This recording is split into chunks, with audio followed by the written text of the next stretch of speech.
राज्यातील शेतकरी आणि सर्वसामान्य नागरिकांची अवैध सावकारांकडून होणारी आर्थिक पिळवणूक रोखण्यासाठी राज्य सरकारने मोठा आणि कठोर निर्णय घेतलाय।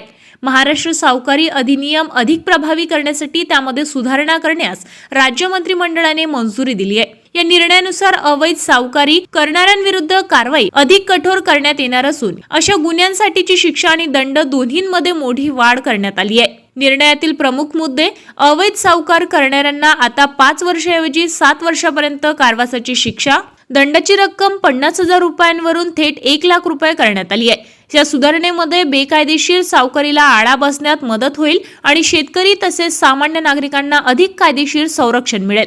राज्य सरकारच्या या निर्णयामुळे अवैध सावकारांकडे धाक निर्माण होण्याची अपेक्षा व्यक्त केली जात असून ग्रामीण भागात आर्थिक शोषणाविरुद्धच्या लढ्याला अधिक बळ मिळणार असल्याचे मानले जात आहे। आपल्या शहरातील ताज्या घडामोडी व बातम्या बघण्यासाठी नंबर 1 न्यूज चॅनल अमरावतीला सबस्क्राइब करा, लाईक करा आणि शेअर करा। संपर्क करा संपादक नितीन पाटील मुळे। संपर्क क्रमांक 9921589663।